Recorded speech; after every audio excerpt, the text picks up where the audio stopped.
So how is cancer treated? As exercise specialists, we need to understand different treatments and the toxicities of these treatments. So we're talking about side effects here. Exercise prescription is going to be based on the type and stage of cancer, their current treatment, their response to the treatment, what past treatment they've had, and their current health. And bearing in mind that many cancer survivors are going to have comorbid health conditions. So they're going to have other chronic disease issues aside from cancer. And they might have already had these even before the cancer, or the treatment or subsequent deconditioning may have contributed to the development of these other chronic conditions. So the first type of treatment is surgery.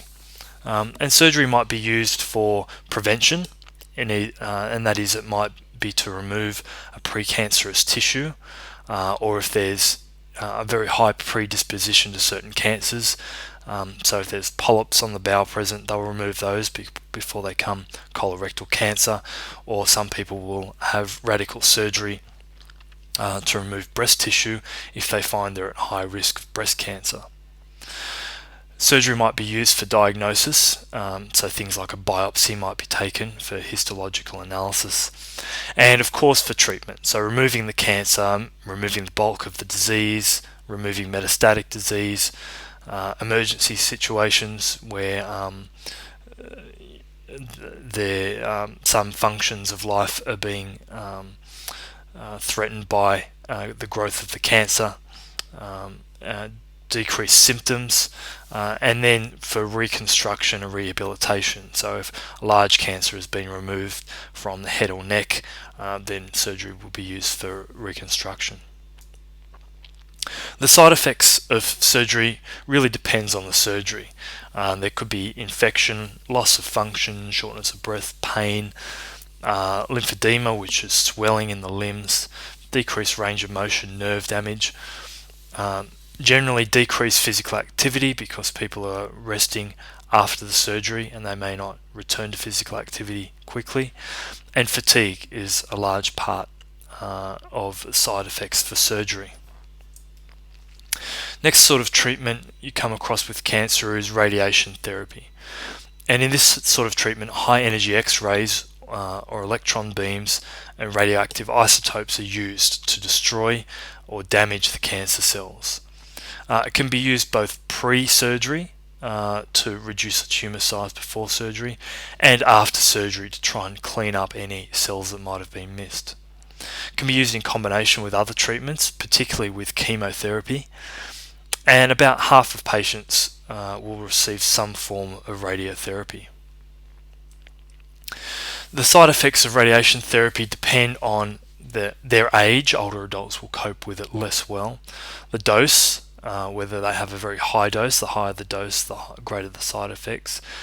Other treatments that they're going to have, i.e., are they having chemotherapy at the same time as radiation therapy, and other comorbid conditions. So what is their general health before receiving radiation therapy?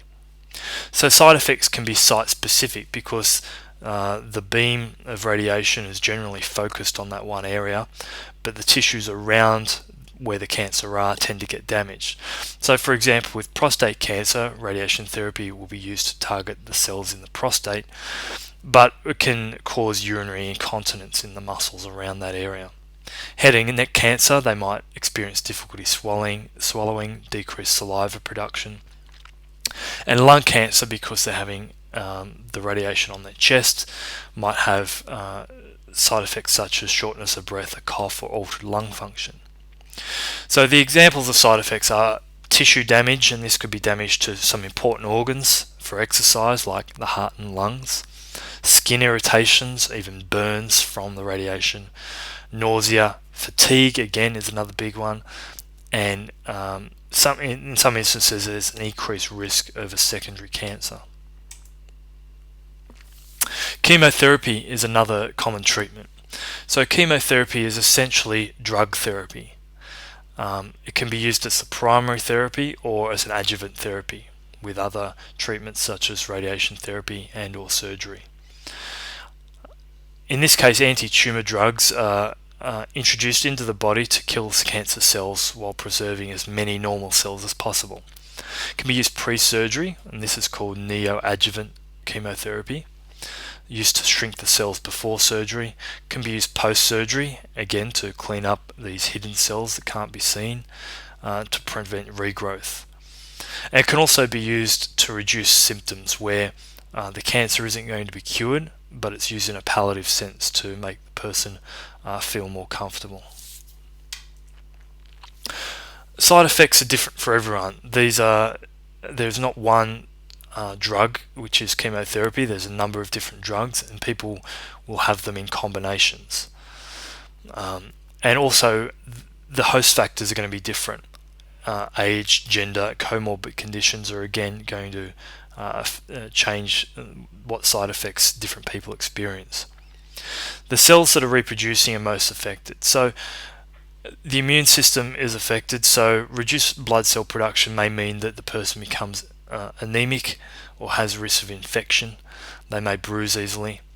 They may have cardiovascular side effects, pericarditis or cardiomyopathy, so they might end up with symptoms like heart failure as a result. Again, fatigue is a big one, but because this is a drug that's entering into the bloodstream, it's more systemic, it's not as localized, so we can have effects that are a bit more wide-ranging. We can have pulmonary side effects, fibrosis of the lung tissue, shortness of breath. We can have gastrointestinal side effects such as diarrhea, nausea, lack of appetite, and malnutrition. There are nervous system effects, including hearing loss and peripheral neuropathies, where they lose sensation in their periphery, around the fingers and toes.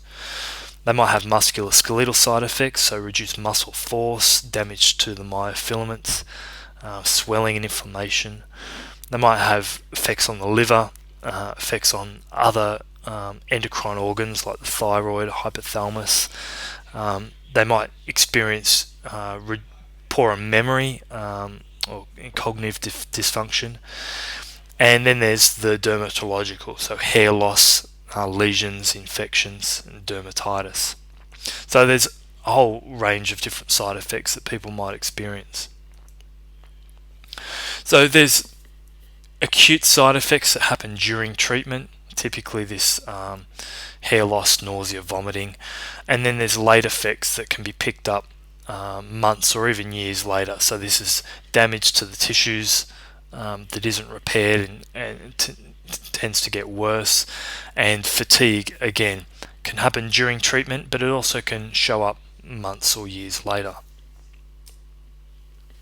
Hormonal therapy is another sort of treatment. It's used to stop or slow the growth of cancers that feed off hormones.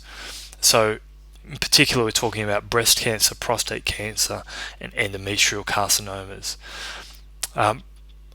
Hormone levels will affect the growth of these different types of cancers and the normal cells in these tissues. So we have anti-estrogens and aromatase inhibitors, and these are used for breast cancer. And we have anti-androgens and LH-RH agonists and antagonists, which reduce the production of androgens or testosterone, which is used for prostate cancer. So hormone therapy can be long-term. So people can go through their initial phases of treatment and then go on to hormone therapy to try and reduce their chance of a recurrence of the cancer. The side effects depend on the drug, but typically androgens and estrogens are really important for bone, and for stabilization of weight, muscle strength, anxiety and depression. So these things tend to be affected. And again, fatigue comes into this quite strongly as well. Now there's other sorts of therapy that I'm not going to go into detail with. Immunotherapy tries to employ the body's defense mechanisms to combat growth of the tumor. For example, we might be trying to stop a protein from being active, and it might be used to help radiation or chemotherapy work by building the immune system up. Bone marrow transplant is essentially removing diseased bone marrow and replacing it with healthy donor bone marrow. This is for things like leukemia or lymphoma. Gene therapy is used to modify the immune response, and also might be used to modify cancer tumours with genes that have anti-tumour effects. Vaccine therapy can be used as a preventative. So human papillomavirus, for example, to avoid cervical cancer. The overall side effect, besides the specific ones, is one that affects body image quite strongly. So hair loss, surgical side effects, people might feel like they're disfigured as a result of the surgery. They might have experienced extreme weight gain or loss. Lymphedema means they might have swelling in their limbs. Breast cancer might have one arm that's swollen, and they might have a degree of disability as a result of their treatment. So there's quite a number of different side effects.